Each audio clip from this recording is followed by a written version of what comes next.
Hello, hello everyone. Hello. Here. Joran here. Hello, Joran. How are you? I'm well. How you going? Yeah, very good. Hi, Nice. Yeah. Hi, Parrot. How are you today? Joran. Yeah, it's good. Okay. So how many people? 14 people. That's good. You still at home, right? Work from home, right, Joran? Yeah, I'm in Sydney, so Yeah. very much in lockdown. Yeah, exactly. I think so. Can't really leave anywhere. Can't go too far. I'm not in a hot spot, which is good. I'm in an area that I can still travel a little bit. Yeah. Actually, not too far from Hub, the Institute of Cybersecurity and Cryptography. I would like to acknowledge the traditional custodians of this land throughout Australia and the connections to the land, sea, and community.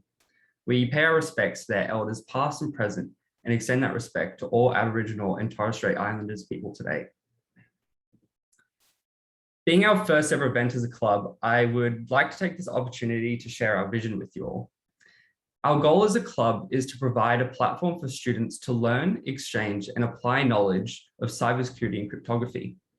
Being an incredibly important field that is ever evolving, we aim to provide a bridge between staff, students, and industry experts to encourage, foster, and develop practical cybersecurity skills within our university's community. If you want to be part of the club or keep up with what we're doing, please see our website. It's still currently under construction, but you can find links to all our social media pages. As part of our goal in helping provide students with opportunities, I would like to share a really exciting program for those who will be continuing their studies next year. The Australian Defence Force has partnered with the Digital Transformation Agency to provide a 12-month online program that is done in parallel to your usual tertiary studies. The program provides hands-on cybersecurity exposure and delivers valuable insight into the role cybersecurity professionals play in protecting Australia's digital infrastructure. The program provides financial support as well as opportunities for networking and mentorship. The program is only open to Australian citizenships and applications are open now until the 31st of October. You can search ADF Cyber Gap program for more information.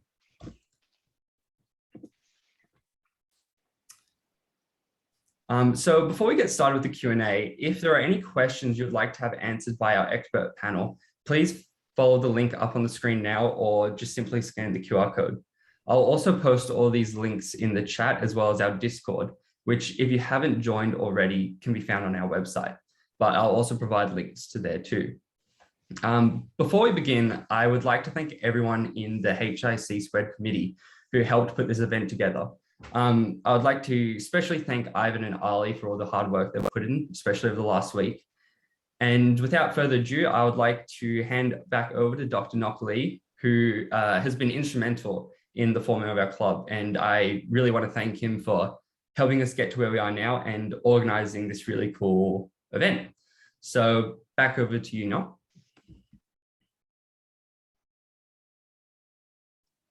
That's good. Thank you, Oscar. So that's the only information about the hiC². That is the community and the place for everyone want to study or want to enjoy about cybersecurity and cryptography there. Thank you for nice introduction from Oscar. So this is the main section for today, right? So hi everyone, I'm Ngọc Lê. Again, I'm a lecturer in cybersecurity at the University of Wollongong. And I'm very happy to be here as the host for this main session of interesting webinar. So welcome to the talk about the cybersecurity career Q&A in cybersecurity with cybersecurity professional. You are going to have an opportunity to interact with the experts, the people who are in charge of cybersecurity program within organizations. Each of these come from the different organizations like Google, Amazon Web Services and VIMY, and different sector from manager to technical as well. So the main purpose of this event is to give you some insight into where you might like to work. This will help you decide where you would like to take your career in the future. So please enjoy the talks. Of course, first, I would like to thank you all our VIP guests for the time today. I also thank you all the executive member of hiC² to organize this webinar and all support for the event. And importantly, I'd like to thank all University of Wollongong students who joined the talk today. Without you, we cannot have the motivation and inspiration to hold this event. So please let me introduce the panelists today. You also know from all the channel in the University of Wollongong some recent days, so you can see the panelists. Thank you, Mega, on Ali, to make a lot of posters. It's very interesting everywhere in the University of Wollongong. So first, I would like to introduce from Google. We have Chris Hunt. Hello, Chris. Hello, everyone. Yeah. Hi, everyone. Yeah. So another from Google is our Wonder Woman today. That is Jenna Thompson. Hello, Jenna. Hey, how's it going? Yeah, that's good. We also have from Amazon Web Services. So first, I would like to introduce Jojen Taleski. Hello, Jojen. Hey, everyone. Yeah. And the second,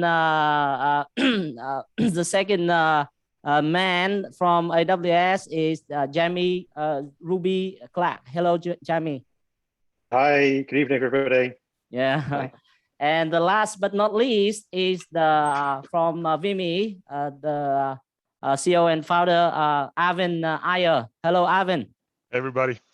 Yes, that's good. Excellent. So you all know all our VIP guests today already, right? So of course, I don't want to introduce a lot because you will listen all the story. That's the from real people, from real working, real job, real people, and real career. In revealing the story that I think is like some people here, some students here, will have some think about the story. Maybe after 10 years, you see all the people, some people here telling that is the event today, tell you the things that motivation or start your career in cybersecurity or in IT in general. All right. Also, now we will open the Q&A. So Oscar have the link for you to send any question to our panelists, right? So that is the Google form, or you can chat from Zoom here or Discord or in the website as well. So you can ask any question. Then Oscar will help me to send the question to our panelists. All right. So thank you, everyone. First, I'd like to introduce and fortunate to have with us today Chris Hunt, who is senior security engineer manager at Google based in Sydney. So Chris has recognized by many critical vulnerability publication in CVE database. So he has more than 20 years working in cybersecurity field with Symantec and Google as well. So Chris is going to give us an opportunity to look at cybersecurity. It's like in industry, especially in the Google detection and response, security and privacy, and what are the things he concerned about. So I'm going to welcome Chris and thank you very much for your time today with our University of Wollongong students. Hello, Chris. Hi there. Yeah, that's good. So that's good. So the first question student want to ask you is, could you describe a little bit about the role in Google? Yep, sure. I'm Senior Security Engineering Manager for a couple of detection teams at Google. So I guess if you're thinking about red and blue teams, where red would be offensive security teams and blue would be defensive security teams. My role falls on the defensive side, the blue side. And so what we do is, our role is to really look after all of Alphabet, so like Google and all of the other parts of Alphabet like Waymo and Nest and things like that, to make sure that anytime that we don't have some kind of defensive control that prevents some security attack, whether it's like maybe phishing or some other kind of like data breach attempt, I guess, to generalize a little bit more, then we have some detective control that we can detect it with and figure out, how it's happening and what we can do about it. So specifically, I work in a couple of different specialized areas of defensive security, and those would be cloud security. So I run Google's cloud detection or Alphabet's cloud detection for Google itself, not so much customers, but just Google itself and Alphabet itself. I also run Google's identity detection capability. And so identity is any type of authorization or authentication system or identity and access management system. So we have these kinds of systems all over Google and all over the world. And I guess every organization has these systems, and these can be abused and misused for gaining footholds and, privilege escalation and lateral movement with inside companies. Identity is the perimeter of today. And so that's why that's also a specialization that I work upon at Google. Oh, excellent, Chris. Yeah. I think you said that's a lot of responsibility as the Google team manager. That's excellent responsibility in Google. So another question for you. Of course, I will run all the guests today, but we not ask a lot of questions for Chris or ask a lot of questions for Jordan. We will changing, and also we have the interactive. So student freely to ask a question, right? So not only is you have the three kind of question that is kind of the role, the kind of a little bit review about the past and also the currently and the future, something like that. So you can ask anything that you want. So for Chris, our students also are going to wonder that how you prepare for this position like this. So how did you get here? Then like what were the steps you took? Yeah, I mean, you sort of covered a little bit of what I did. So early on in my career, I was heavily into vulnerability, like security vulnerability research, like finding bugs in software and working with vendors to fix them. And I got a job doing that, and that was fascinating research. But it was a working from home role, working remote role, and that didn't really go well with me. So I wanted to have something more secure, something more like in office with other people type thing, because working alone was pretty hard. And so I moved on to a security administration role, and and the way that I got to these roles, it wasn't really by doing anything outside of studying computer science at university, and then like learning to program and then applying those program skills in the security field, right? So a lot of it was self-taught after university. So learning how to write C code, learning how to read C code, learning how to like understand x86 assembly, and then applying that to like security problems, because even 20 years ago we knew about memory corruption vulnerabilities as like a serious problem that was already happening and that would be happening probably for the foreseeable future. And even we didn't take steps to really avoid it. We just continued writing software in C. So it continued being a problem. So thankfully, security as a career became more of an option. I was able to move into office jobs, which I liked better than working by myself. And I just kept studying myself, right? I didn't really do a master's until I was quite old, really. So I didn't go back to uni after computer science. So that was kind of the way I got there. Computer science, self-teaching, and figuring out what works for me in terms of my preference of work. Yes, so excellent. That's the thing. I think is a lot of student, our student want to know about the step. You took that, you see that. So now our student very wonder about the step. You can see that Chris talked about C programming. You see that here, right? So I teach C++ in the university, and a lot of people said that, oh, my nightmare or something. And you know that we start from C programming, so that is very lower. It's a lot of things to do with that stuff. So no way for doing if you want to go with the cybersecurity career. So the programming or some kind of like that is a must. A lot of questions for Chris. I think as I will record it and ask you later, because we spend time for other story, other direction, other way as well. The Chris is also one of the way to go, right? So now I would like to ask one from Amazon Web Service. I think so. I want to ask Jenna, because then I'll have a lot of questions, but later. So I want to ask Joran. Okay, so I'm very happy to have you with us today, Joran. So the first question is similar. Can you give us a little bit about the background on you, Joran? Yeah, sure. First of all, thanks for having us as well, Nock, and great pleasure to work with the students here as well.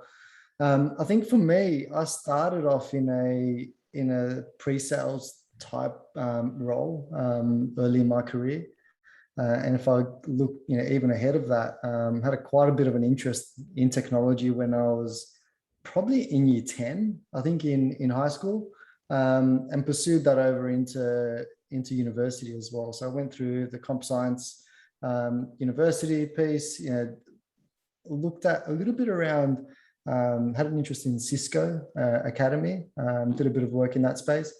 And then I guess my first job was as a pre-sales engineer.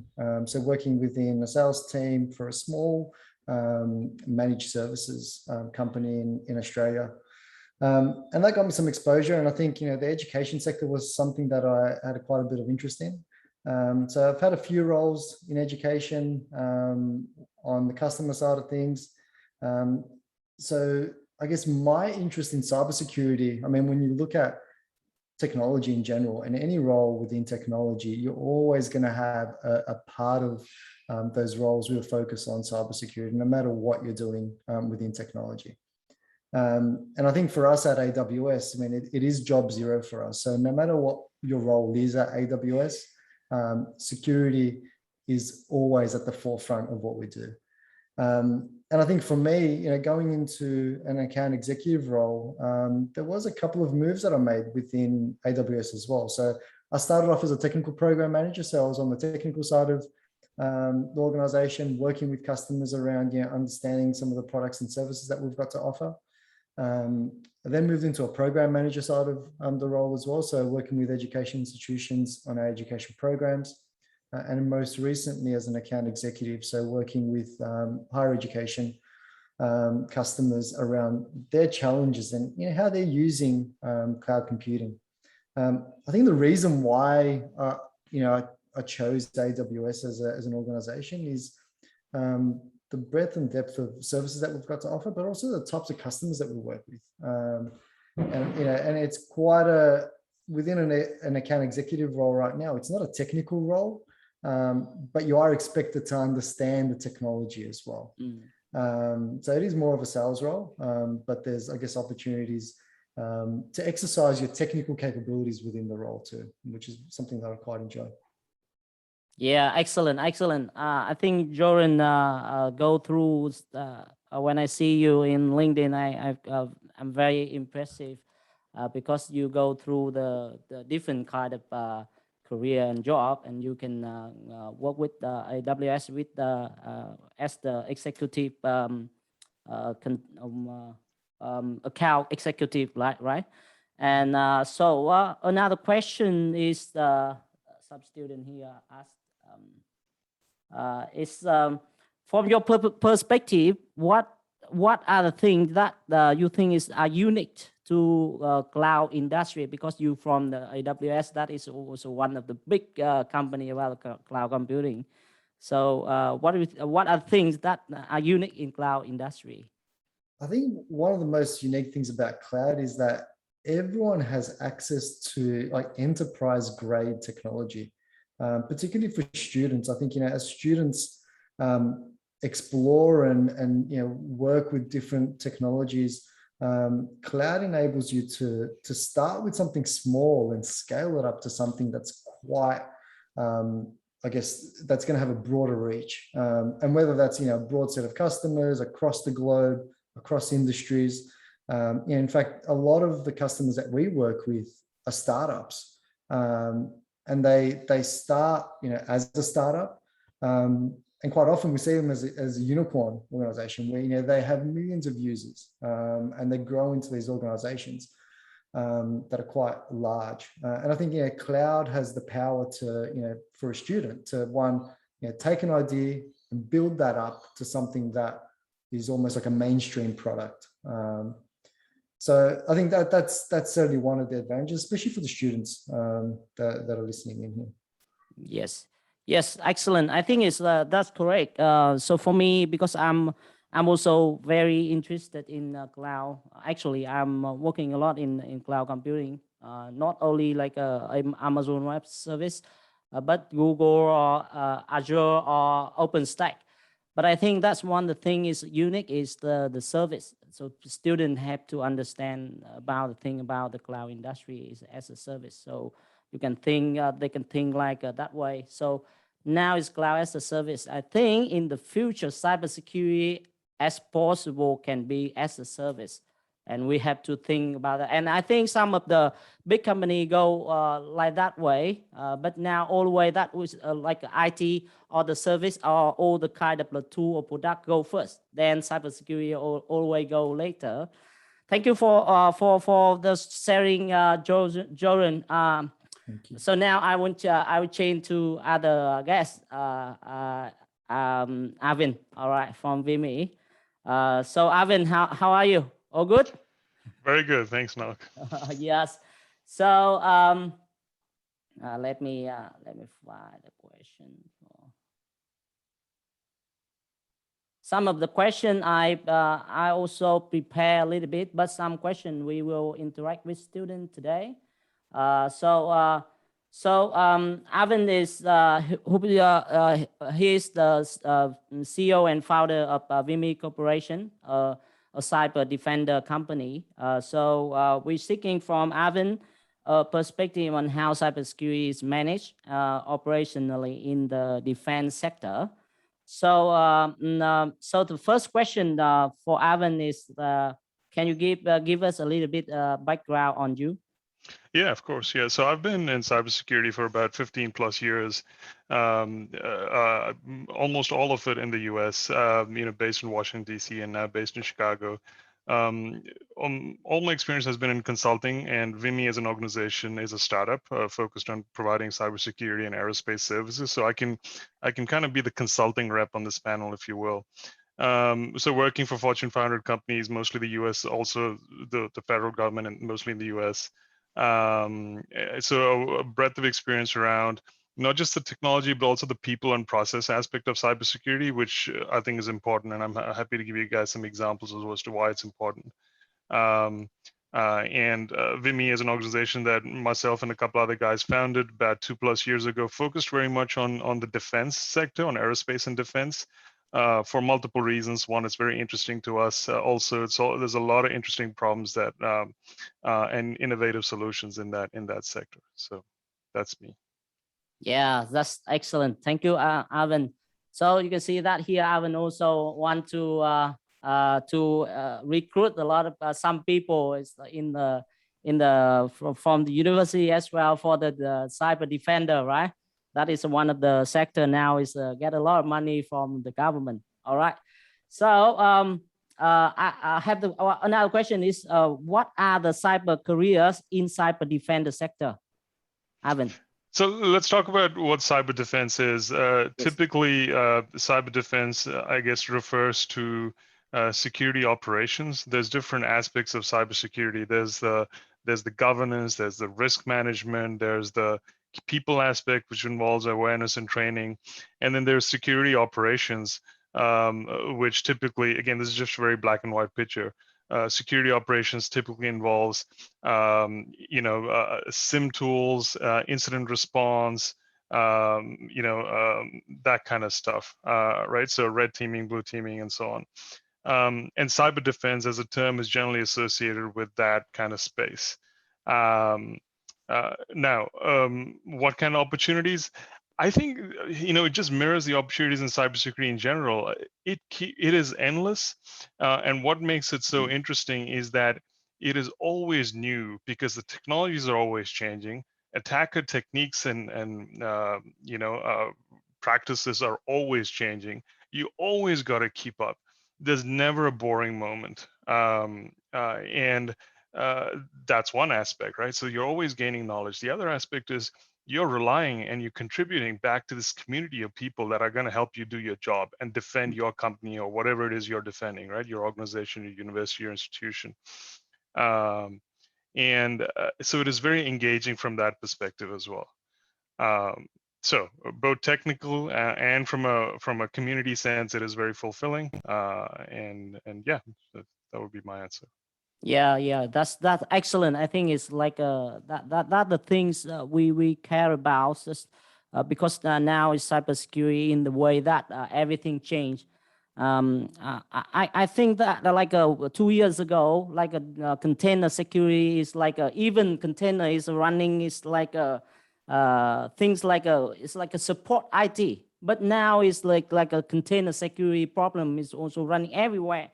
And that's the thing that is because I think it's because of COVID as well. That reason why is everything running on the service on the on internet. So that reason why like Docker or Vagrant or other thing in related to container running. Then Yeah. we have to catch up and we have to learn every day about that one, right? Yeah, I mean, let me give you another example, right? So along came the cloud and whole new paradigm. And then containers came along, a new paradigm. And then you now have what is potentially a $1 trillion satellite economy, right? And so something which was actually born at Google, the zero trust paradigm, is actually very applicable in that space. So whole new paradigm, there is no perimeter up there, super exciting, scope for a lot of innovation. So you always got to keep up. There's always something new. There's a new problem that needs to be solved. And that's kind of what makes it so engaging. Yes, that's correct. That's correct. So I think it's like for our student, they also get like a lot of information here. They think that everything they have to study, but I think don't worry about that. So you just try to study step by step basic, then you can get whatever you want, like everyone here. Okay, thank you, Arvind. So next guest I would like to introduce and ask the question is Jenna Thompson. Hello, Jenna. How are you? Hello. Good. Thanks. Yeah. So let me. So this question, Jenna. Please, can you give us a little bit about background on you? Yeah, definitely. Yes. So I guess I'm actually from a pure maths background. So at university, I studied a Bachelor of Science majoring in mathematics, then did my honours year also in maths in crypto, and then went on to do my PhD in graph theory, actually, detecting statistically significant subgraphs within these complex text networks. While I was doing my PhD, I was working for the Australian Research Council Centre of Excellence in Policing and Security, so different sort of security, I guess. And there I was focusing on actually building semantic concept recognition software. And it was a really nice kind of intersection between mathematics and social sciences as well. Hadn't really studied anything in the social sciences field, so got to dabble in that, which was nice. But while I was doing my PhD and working there, I started kind of dabbling in the cybersecurity space, reading tech blogs, reading, Hacker News, all of that. And it kind of sparked an interest in the field. I then transferred and got a job with the Australian Signals Directorate down in Canberra, and started working as a cryptographic evaluator there. So that was kind of my first move into sort of the InfoSec space. And really, that's kind of where my passion for security, and where I kind of decided that that's really what I want to do for my career. Yeah, so at ASD I did a lot of work in cryptographic evaluations of ICT security products that would be used within the Australian government. Also a lot of research into formulating different security policy for the Australian government, and a whole lot of other things which I can't really talk about. And then I got a job with Google here in Sydney, and am now working here as a security engineer on the platform security team. So essentially it's our job to ensure that all the platforms that we use at Google are hardened against any sort of attacks. Yeah. Oh, excellent. That reason why I think that Chris introduced you to me for today. This is, I think is like your appearance is the excellent example for our women student today. I think there's some women student in our class. It's not so many women to want to study in cybersecurity. Of course, absolutely. Some and I mean across tech as well, and especially in mathematics when I was studying as well, there was very few women and other underrepresented groups as well. But it's definitely improving, and it's really good to kind of get the word out and get people interested as well, from not just at the university level, but I think also at the high school level as well, and kind of bringing the message of, you can have a career in security. It is a thing. Yeah, that's good. I think it's like in some characteristic, I think women can do in cybersecurity better than men. Of course, now I don't know why the women is not so many, but I think it's like sorry, some men here, but like some in cybersecurity, all people here understand that we do something very simple but very deep. Spend a lot of time to do only one thing is very deep, and I think women have some kind of characteristic like that. So like for example, like in the reality is I do not say about cybersecurity, about the COVID, right? It's about the COVID virus. The two women dig out very simple and know how to like the procedure and get the vaccine for that one. So I think this is the excellent example for our women student in University of Wollongong to pursue in cybersecurity career as Jenna. Okay, that's good. So another question for Jenna is because some of our students also doing research very soon from year 1 or year 2 with me and other lecturer here. So the question is that what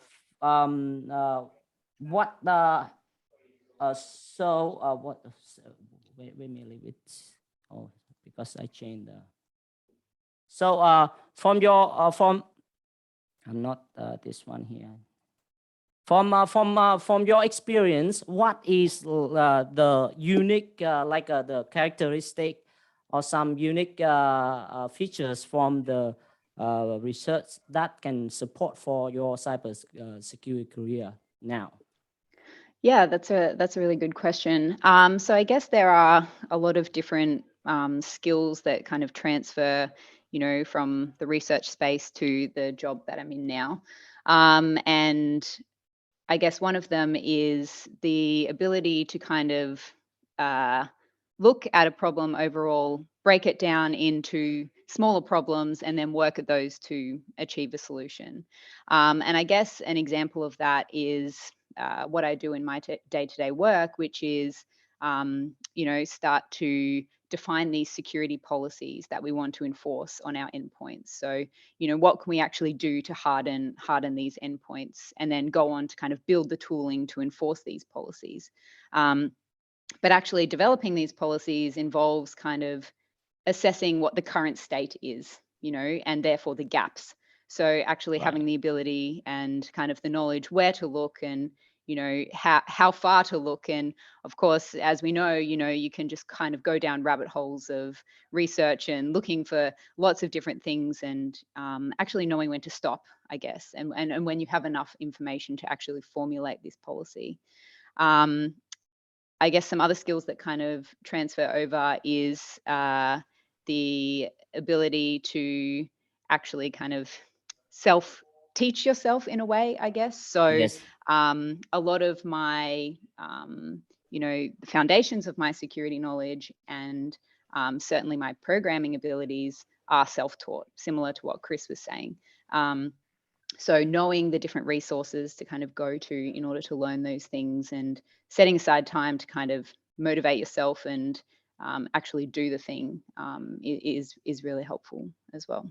Yes, excellent. That's excellent. So some of my students can have the very good review from Jenna. Thank you, Jenna. So we go with Jamie. So we're happy to have us today, Jamie Ruby Clark, Senior Cloud Security Consultant from AWS. We're seeking from Jamie a perspective on how security is implemented in AWS, mainly in cloud computing. So all new technology, I think your sharing information will benefit a lot to our student. Jamie, thank you for the time today. Yeah, thank you. And that's a great question. And it's something a lot of our customers are struggling with, I would say. Yes. So yes. one of the advantages I think we've already mentioned about cloud computing is kind of how much easier it makes access to kind of enterprise grade technology. You can spin up instances really quickly. You can access machine learning resources, quantum computing, all of that really cool technology. We try and make it as open and easy as possible for people to use that. But because we kind of allow people access to these capabilities in an easy way, means they can also kind of make security mistakes as well, because we want it to be as open as possible. And so I think that's one of the key challenges, is really trying to find that balance between giving customers access to all these really cool capabilities, but at the same time making sure they know how to secure that stuff. And I think the focus is definitely more towards customers wanting to kind of do cool stuff and run quickly and be innovative, and customers kind of are less focused on how to secure their cloud infrastructure, I would say. So I spend a lot of time working with customers, looking at what they've created and trying to kind of help them secure that, but at the same time, not slowing them down or making security a blocker. So I think that's one of the key balances within security is, you want customers to benefit from the cloud and to be able to move quickly and innovate, but they need to do it securely. And so you can't be kind of slowing them down too much, really. So that for me is the challenge, because security's got a bad name, right, in a lot of industry, for just kind of blocking, being a blocker, saying no to people, stopping people doing what they need to do. Yes. So really, we definitely don't want to do that. We want to enable people. We want to kind of say, yes, you can do that, but here's how you kind of secure it at the same time. So in terms of second question, what skills are needed? It's an interesting question. And also just notice Jeff Barron's question around the the kind of personality types that are best suited. So there's a whole, I would say, as others have said, there's such a wide range of career opportunities within cybersecurity. Yes. There's almost like I don't want to say unlimited, but there's a different role depending on what your key skills are, and could use the kind of language that Jeff is using to, based on the kind of 5 factors, psychological perspective as well. So when we look within AWS and within the cybersecurity world in general, and over the course of my career, there's so many different kinds of roles. So you could break it down at one level, as Arvind was talking about, into consulting versus internal security, right? So those attract different kinds of people and require different skill sets. I would say, overall. At the moment, I'm working as a security consultant, but I have also kind of done internal security work as well. But let's say from the perspective of a cloud security consultant, AWS, we're looking for a few different things. So number one, good consulting skills. So, you know, I would say I would kind of put that over and above good technical skills, actually. What do I mean by that? Being able to build rapport with customers, being able to kind of listen to them, understand what their problems are, and they're trying to formulate a solution. So good problem solving abilities. Then also, you know, you obviously need a good understanding of security principles at quite a high level. You need to be able to talk to a huge different range of people. So one day, you know, I might be speaking to the chief information officer or a CEO of a company. Next day, I might be speaking to a really hands-on technical guy. So you need to be able to kind of speak to people at all kind of levels of the organization, and not kind of always be talking in technical jargon. I think that's something our industry needs to improve on, is being able to communicate to a CEO why he should care about cybersecurity and why he should be or she should be investing in cybersecurity for their company. So, you know, there's a range of key skills really, but obviously if you're working for a cloud vendor, then you need to understand what the benefits are of cloud computing. If you were doing security for a cloud vendor, you know, like Google Cloud or AWS, you need to be able to educate people on why security shouldn't be a blocker to migrating their more sensitive workloads to the cloud, and actually that they could be increasing their security capability by moving to the cloud. There's still a lot of concern, I think, depending on which kind of company you're working for and which country you're working in, there's still a lot of reluctancy for people to move stuff to the cloud because they're not sure it's going to be secure. So you need to be able to kind of understand the customer's perspective and then explain to them how, you know, working in the cloud can meet and in a lot of cases exceed their current security capabilities. But like I said before, there's a role in cyber security, either consulting or internally, for all kinds of people.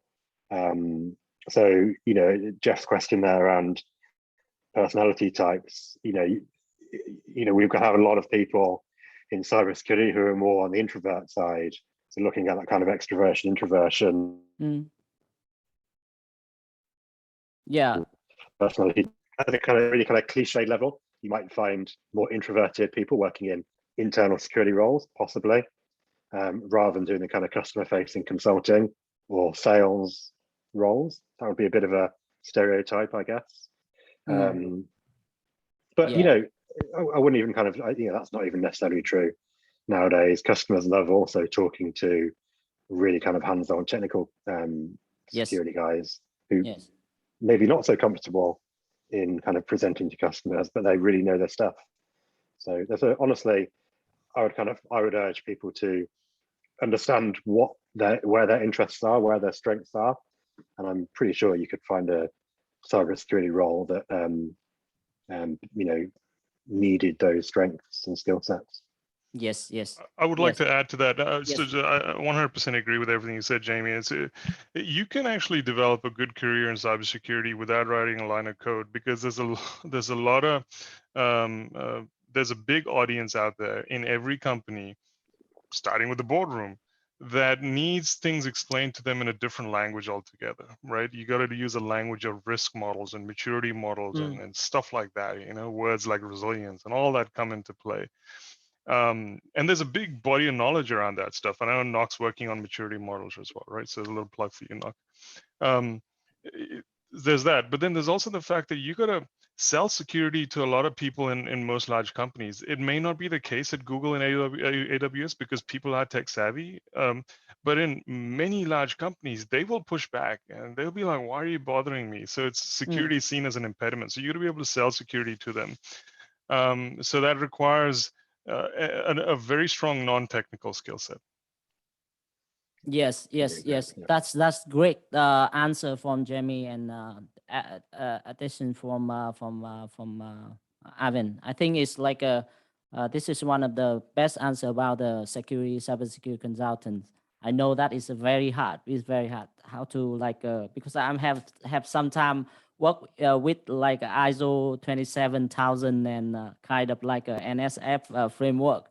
Then I explain, and you know that is at that time we have some like some document in like 200 or 300 pages, and tell our customer, oh, read it, and you read it, and you do it, and you can make it security, something like that. That is very hard and very tough. But now, because of the technology, so we have some kind of measure or some kind of tools to get it's even some kind of before that qualitative way, like a tick the box or something, but now it's no different. So we have to measure in the number. That is a better way to do. All right, so thank you very much. I'm so sorry that we have a very important VIP guest today, is Grace from Google as well, because I don't know that. So you have today. So I'm very happy to introduce with us today is Grace from Google. Thank you for joining us today, Grace. Thank you. I'm just chiming in for backup when necessary. So, sorry, yeah, well, because we have to put you in the panelist, but actually you join here. That's wonderful. So of course, when you join us, you that thing is good for our student. I also have to ask you, right? So okay, so can you give us a little bit background on you, Grace? Yeah, sure. So I was interested in design and kind of like cool interactive art things, but I realized that in order to do that, I'd have to be like pretty good at computers and like hardware and things. And I found programming quite difficult, so I thought maybe I might procrastinate it a lot unless I really dedicated a lot of time to doing like computer science or practicing programming. So I considered switching, and during that time when I was thinking about changing, I went along to my first hacker conference. I went to KiwiCon in Wellington, New Zealand, and I went there and I was like, oh my god, these are like my people, like everybody's like really interested and going really deep into topics, and everybody seemed like they knew a lot. And then I just kept going back every year and ended up graduating from university with computer science degree and worked as a software developer for almost 2 years. And then one time when I was at KiwiCon again, I met somebody from Google, and they told me about this role on a new team starting up in Sydney for detection in security. So I was like, maybe I could give it a go. So I did like practice interview, learned a bunch about security, decided that I really wanted to like give it a go. So I learned as much about security as I could in a pretty short amount of time before having my on-site interviews. And I wrote up all my notes and put them on GitHub, and a lot of people have used those study notes for getting jobs, not just at Google, but other companies as well. Like I got an email from somebody who got a job in security at Apple and stuff. So, it's pretty cool being able to give back to the community in that way. Yeah, excellent, Grace. Thank you for your sharing your way to go to the Google now. All right, so now we have the bunch of questions. So we have all the background, all the story from our guests. So now we can have some very general question that our student want to ask. The first question is, I will share the screen. So this one is the freely for it's a different perspective. So you can say about that one. I think so. So the first one here is let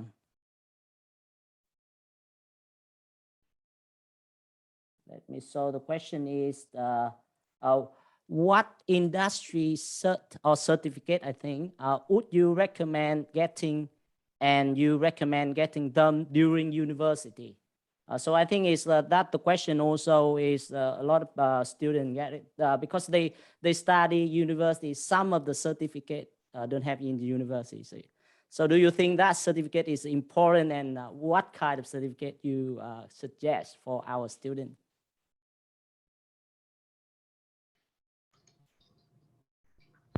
I can go if you like. I'll take a stab at it. Yeah, sorry, Arvind. I'll have a quick stab and then maybe you can chime in. I don't particularly look at any certifications when I look at candidates during the hiring process, as they don't really indicate a heck of a lot. However, the studying further to get the certification is often, beneficial because you are doing study towards some goal. So actually the process of getting certification is probably useful. Actually, the certification itself, it's demonstration that you were able to go through that process. So that's, you're able to apply yourself. So I think that there's some general demonstration of skills and useful talents there. I don't look at any particular certifications. Arvind, what about you?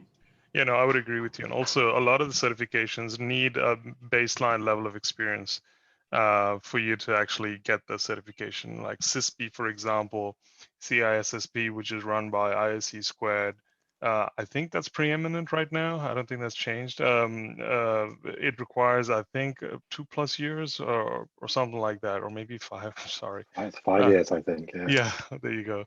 So yeah, you're best off spending your first 4 years, first 5 years, just get real world experience and then think about certifications. That would be my advice. Yeah. So any other perspective, Joran? I think from our perspective, I know we've got the whole training and certification arm that focuses around industry certifications, but I'd say, similar to what I think it was it you, Ivor, that mentioned, the process of getting certified is probably more important than the certification itself. Understanding the technology, especially I think, with cloud, where we're seeing it's a recent technology, and it's changing very rapidly, and there's new products and services that have been added to that over time. But I think that whole process of being a lifelong learner is critical.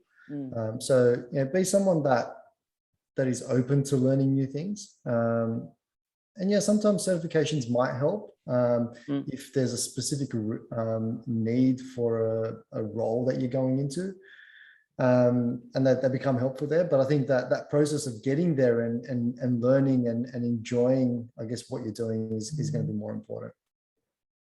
Yes, I know that's that idea from Rosen. I think I also quite agree with that one. But I also agree with Chris as well. That reason why we have very different perspective to go, right? To go to the cybersecurity job or IT job. So I think I'm not tackle about all the kind of certification. I think it's also the good because it's very specific and go to the very very specific direction and make the people or learner get some of skills.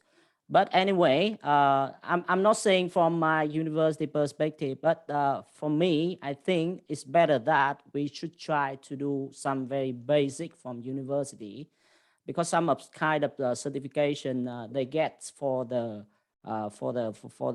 job demand is good. But if from the year one, for example, year one, you got a certificate like OSPC or CP or something. Some of the people ask here is far from that one as well. So I think we can find which way. So from now, the student also have some very clear about that. Even now, you can see that our guests also have a different perspective, right? We don't say that you have to go this way or you have to go that way is good. It's to depend on each way of the people going, right? So thank you very much for the answers clearly about this thing here. We have a bunch of question. Another question is also, I think it's general, is about this one here. Sorry if I not make it spelling. You can no, this one. Yeah, it's not this one. another question is, what kind of technology or tools should we learn in order to acquire a competitive advantage in the job market? Right, this one also is quite interesting, and also it's like because I think cybersecurity is very large. It's like IT, right? IT, we have the different branches, and cybersecurity is also. But I think I want to hear from some of the experts here from different company and different kind of tool, different kind of like a system. You may use some kind of tool or technology, right? Then it's also is good for sharing for our student. I might start here. Okay. Just Yes. generally, I guess for me, one thing that I've found, I mean, and I guess for all most security jobs, is having a really good understanding and ability for programming, not just in terms of actually being able to program, but reading code as well. And as was mentioned earlier, not every security role involves heavy programming, but it's often talked about. It's often required that you have to look at a piece of code, or you have to read at least some pseudocode. So having an understanding, or maybe practicing your programming skills. There's no real one language suits all. At Google, we kind of use a range of different languages. My favorite's Python and Golang. So I guess really picking one that you kind of want to be an expert in, and getting really good at it, and learning how to kind of talk about it as well. So talk through your problem solving and what it is that you're actually trying to produce in the code, because it's kind of a good skill to have, to be able to actually produce the code and produce the tool or whatever it is that you're building, but to actually communicate that as well, I think is really, really helpful. Yeah, that's correct. That's correct. I like that. If I could add, yes. If I could add on to that as well. Yes. Kind of echoing what Jenna said, like I wouldn't get too hung up on what the actual technology or tools are, because they change so quickly. Yes. Certainly from a coding perspective, any job interviews will, you can do those in pseudocode anyway. And if I kind of look back to languages I learned at university, like pretty sure no one's using like Haskell or Lisp anymore, I don't think. So I wouldn't get, but sorry, I don't get to use those, but having the kind of knowledge and the logic and understanding like data structures and algorithms is still helpful. And then I would say, the other thing I would say is just get out there and like practice building stuff. Doesn't matter what, get a bit of a portfolio, have some stuff on GitHub. So when an interviewer asks you, tell me something you're passionate about, or tell me a problem you've solved, or, it's so cool. I love it when I interview people and they start talking about a little project they've done. Like maybe they haven't had the opportunity to like work in like in a company before who uses AWS. But if they kind of say to me, look, I've had to play around with your free tier. I've built this application. I've tried to secure it. Oh, that's so cool. And when they're kind of passionate about that as well, that kind of carries an awful lot of weight. So I wouldn't worry too much about what the tech is or what the tools are, but just kind of build stuff and secure stuff and practice doing that, and just kind of find what your interests are, I would say. Pascal, I didn't say Pascal, Charlie. I said Haskell. Yeah, cheers, Grace. Or Lisp, does anyone remember that? The million brackets? Yes. I have a feeling that Facebook's detection platform is written in Haskell. I think that's like getting around. It's like a rumor going around. Yeah, I don't know. I should try and get a job there. At Apple, they use a lot of Scala at Apple. So I think that's like another weird functional programming language that you probably shouldn't spend time learning. But I noticed someone asked though, what are the kind of most common languages in cyber?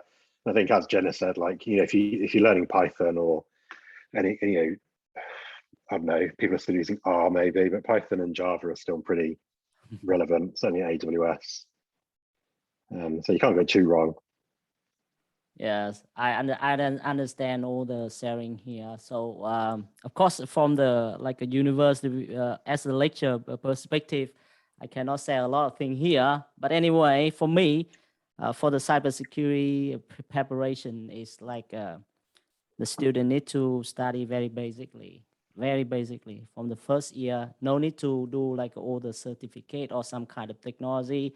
Some people say, oh, Python, go to Python, go. No, it's not. It's normally like for me, it's my perspective is cybersecurity. We do 2 jobs in one person.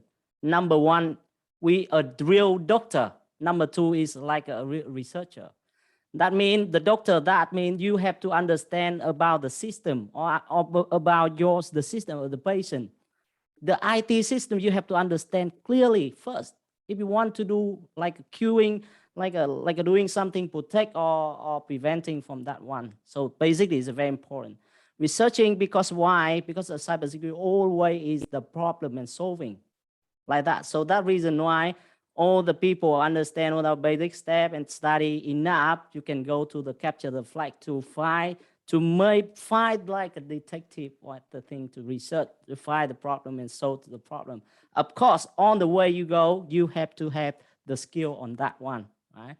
Of course, this one I think is like I think the around this one here is also the long is a long story as well. We cannot finish all the which kind of tool, what kind of certification or anything that we can go with the cybersecurity career.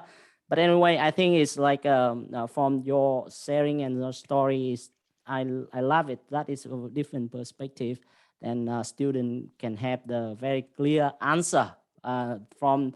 Even some of the idea is conflict, it doesn't matter, right? Because cybersecurity is like that way. It's conflict as well. For the security, we don't, you cannot find that. It's the same pace to go with different perspective. It's a different solution, different way to go. That's good. And I think it's still have a lot of questions, but for the being time, I think it's also all the clear about the step, all the clear about the skill, clear about how you can get the job, the clear about the story our guest sharing today. So now I will ask some of all the guests here one question that student can take away. That is I think it's the same for our 6 guests here. That is what is your last word or recommendation to prepare for cybersecurity job for the University of Wollongong students? So first, I would like to ask Chris, because I'm quite is same pace, and some I agree with Chris. Okay, Chris. Okay. I mean, I'm going to pretty much echo some of the things Jenna and some other folks said. Actually, that learning to code is like one of the most useful skills that you can have in the cybersecurity world. A lot of cybersecurity is about reading code and being able to communicate that code to somebody. So it's like the dual skills of the ultimate unicorn in the cyber world is someone that can read or write code, or both, hopefully, and then somebody who can communicate something about that code to somebody else, whether that's like the board of directors or perhaps just their colleague, their direct peer, so that they can have a conversation about it. So security kind of will follow on from that. Once if you can figure out code and communications, like security is like the application of those skills. Yes.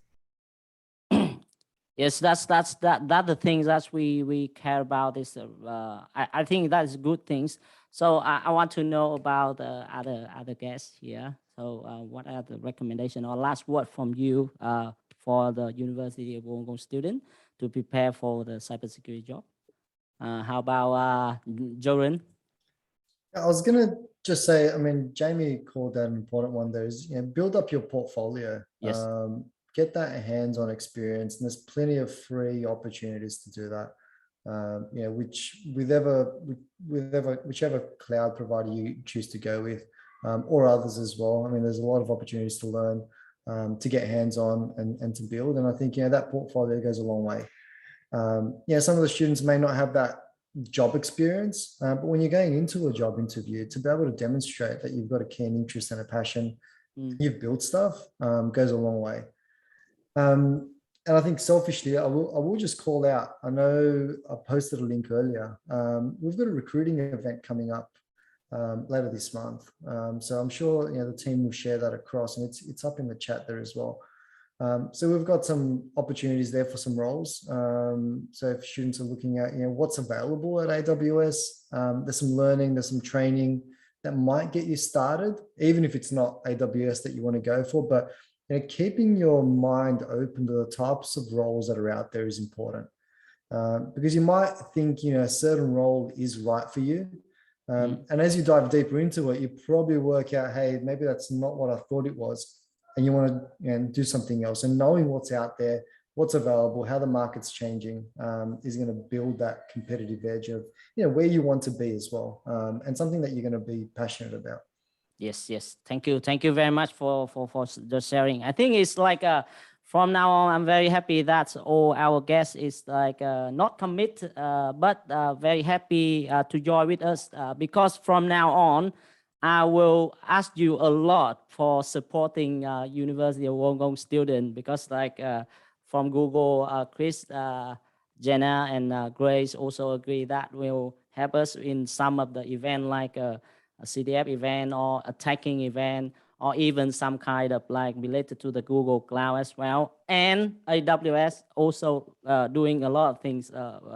We have some meeting for the next phase. AWS will also have some workshop for our students to prepare for student in cloud computing in the AWS platform, and also have some workshop and some AWS team to join with us. I think it's like a booming after this event here. Of course, hiC² should be active to do everything on that one. And also here is the VIMY. VIMY, I think, is from Arvin. Arvin have some very cooperation with the SCIT, that School of Computing and Information Technology. Also have the several cooperation with us. And of course, from the recruitment from VIMY, also want to have of course, if you good, then this is also good for the company like VIMY or Arvin. That's a good thing. Now, so I want to ask Jenna. Of course, you say a lot, but also the last word. That is some of the last word, the recommendation for our student for preparing for the cybersecurity career. Jenna. Yeah, I mean, a lot of what I was thinking about was already mentioned, but one thing that I will add is building up a really good network. So I guess both personally and professionally as well. So, connecting with your fellow peers, but also going to conferences, workshops, talks, meeting people in the industry, and forming this network of people, because you can be surprised how strong that can actually be. And also, I guess this may seem obvious, but asking a lot of questions as well. Often people feel like, maybe a question might seem silly or might seem too obvious, but ask all the questions, ask all the things, because that's the way that you're going to learn.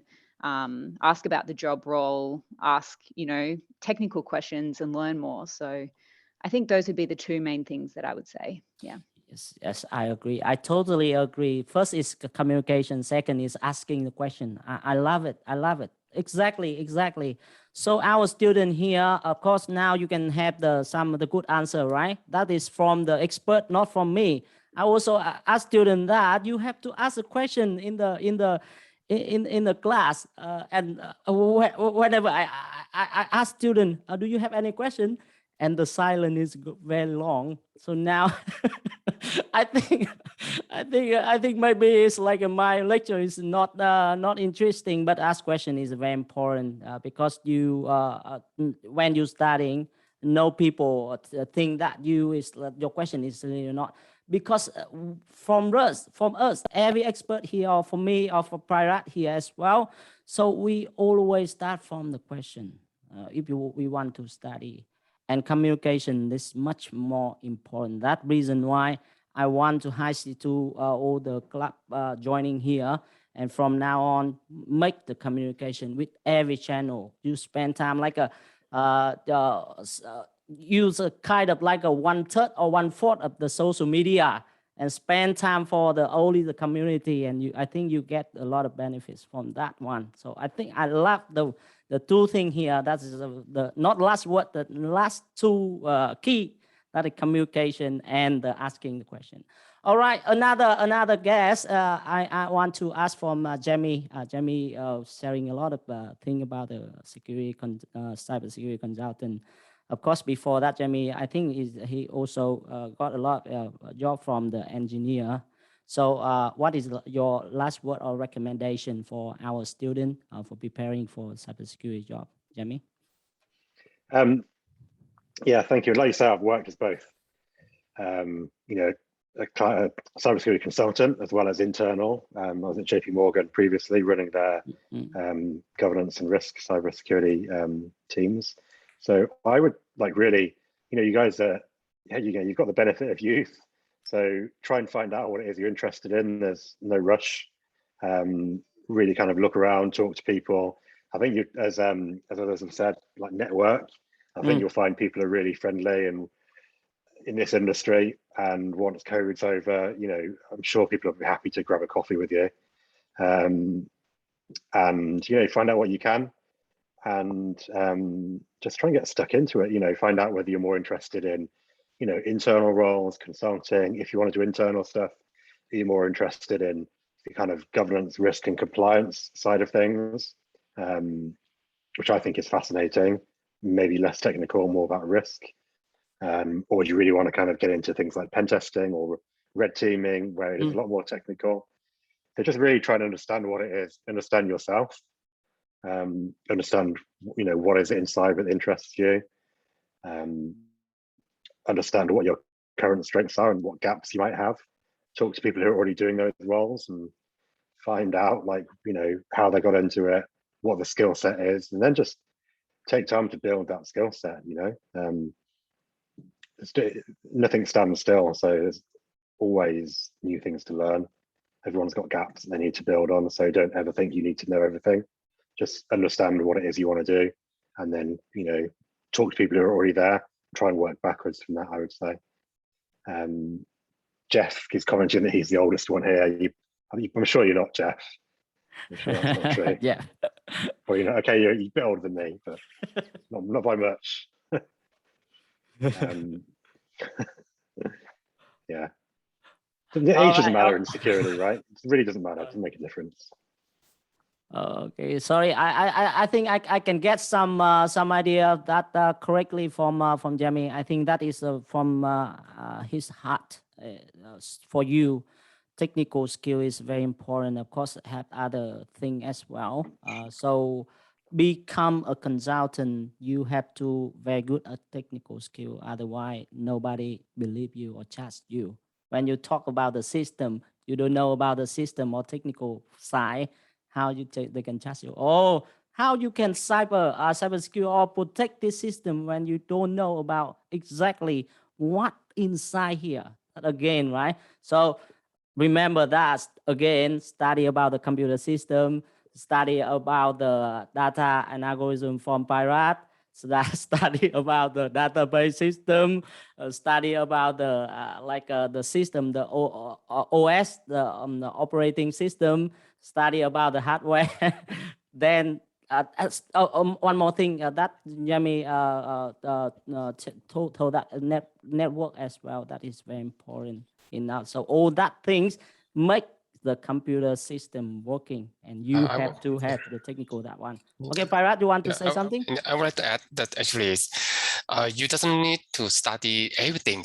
Okay, just like me, actually, I did like the computer since I'm like 11 years old. So I bought my computer since 30 years ago. I do the coding like 30 years ago. Okay, since now I'm 40 something. So yes, around 30 years ago.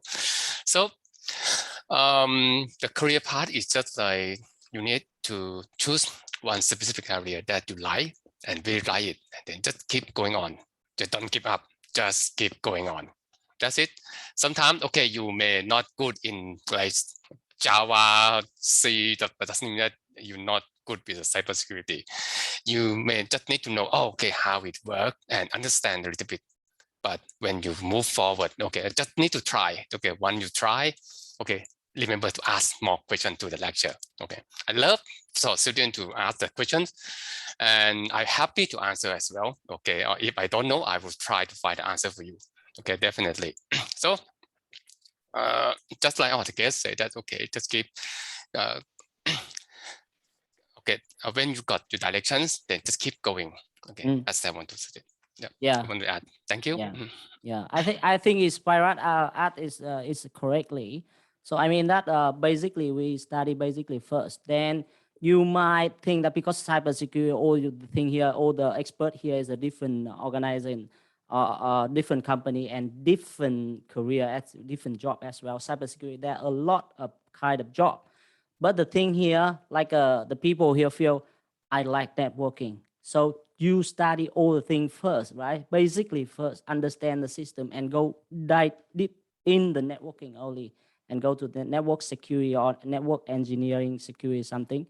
Or you like, I want to like a web developer. You go web developer. And one day you like cybersecurity, right?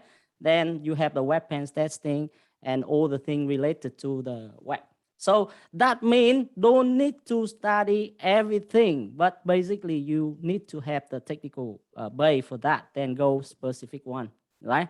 That is the thing of the expert. Of course, I have some other perspectives as well. So okay, then I want to ask the last question for the Grace. So Grace, what are your recommendation or your last word for our lovely student? Thank you. So I think, I really support like what everybody else here has said as well. One of the things that I typically recommend to students is, listening to podcasts like Darknet Diaries or like reading security news or like, kind of becoming aware of like what your interests are and just I think this way of engaging with content is a great way to learn and be engaged in your interests, because over time you just like build up knowledge.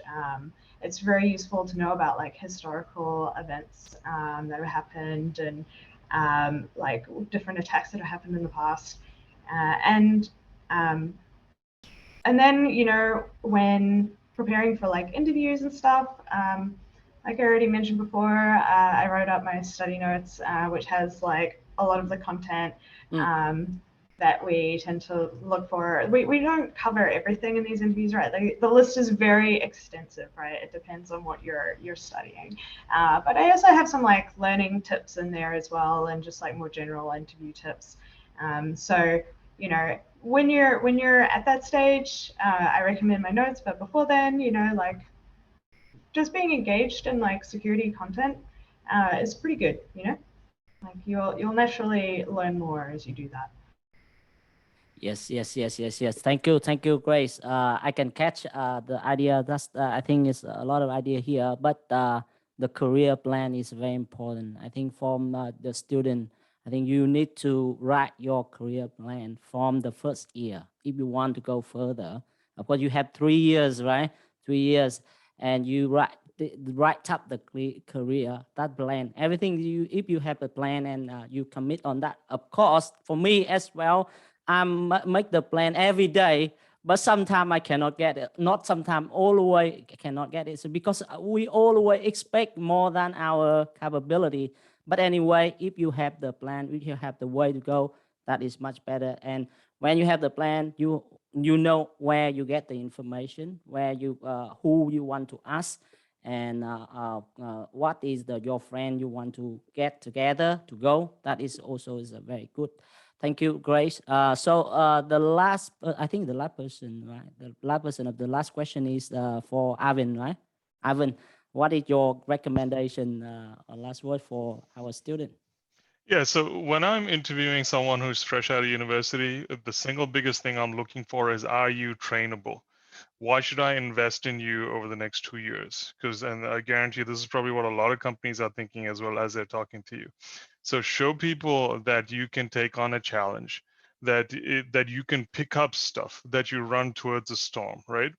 And that can be in a cyber sense. You can demonstrate that through many different ways. You can take part in hackathons and capture the flag contests, or you can have a really cool 4th-year project with NOC. You can have a blog post, right? So all of the stuff that demonstrates that you can pick up stuff, you are curious by nature, and you are trainable would go a long way. Because let's face it, 4 years down the track, you may decide cybersecurity is not for you and you want to go do an MBA, in which case that ability to take on a challenge and respond to it stays with you. Or if you stay in cybersecurity, know that it's not for the faint-hearted. It's not for people who like to scratch around the surface, because this field it's serious, right? You can work in a field, in a space where your work has national security implications. So that tendency that you build over the course of university and over the course of your first 4 or 5 years, it will stay with you. Yes, that's very interesting. That is excellent. I think it's like we now have all the pictures and all the information. I think is correct. I think it's diversity from different perspective.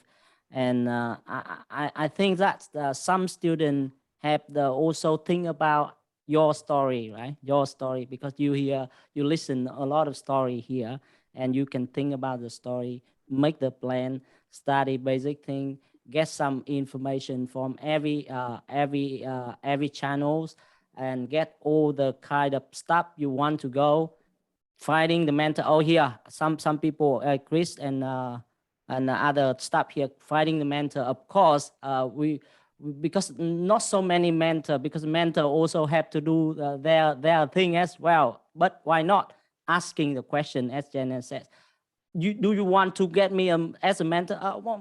You can say that.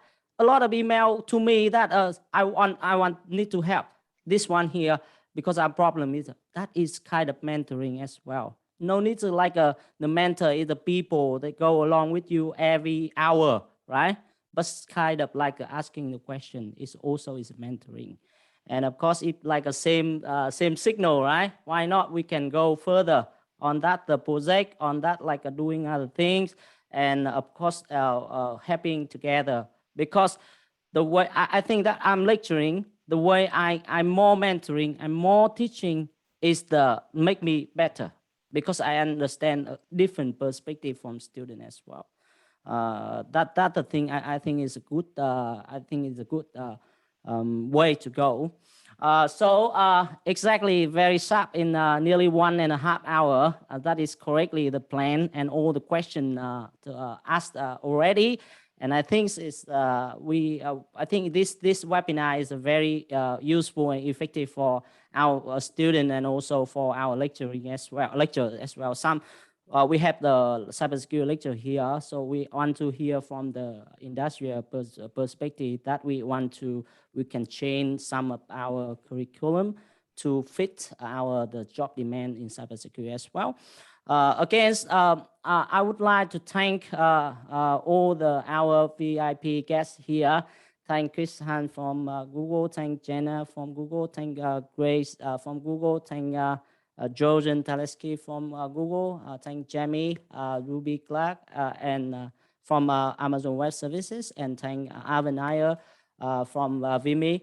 Just joining the webinar today, and I would like to thank all the cybersecurity lecturers like Pyrat or John Ken here, and all the hiC² members and club to support all the event for the event. And of course, nearly 70 people, University of Wollongong student joining this webinar here. I think it's one of the good webinar I conduct. That's the number of the student also is good, is high as well. So from now on, just you want to go with cybersecurity job or career, just join in hiC². You will see all our guests here and other as a mentor. I think as a mentor as well. So lastly, I would like to thank everyone to join the webinar, and thank you very much. And I hope you have a happy evening today. Right? Thank you everyone. So we stop the webinar today and see you. I don't want to stop the webinar at all. Of course, I also have a lot of questions, but anyway, we have the 1.5 hours, and I think it's also is enough for our student. So that reason why we will keep going. This is the start, and we keep going with a lot of story in the hiC² event. Thank you so much. Thank you so much. Thanks, everyone. Thank you. See you next time. Thank you. Appreciate it. Yeah. Thank you, everyone. Hope to see you again. Thank you. All right. So. Okay, see you up. See you. How about the event? Is okay, right? Yeah, that's good. That's really good. So I stop recording here.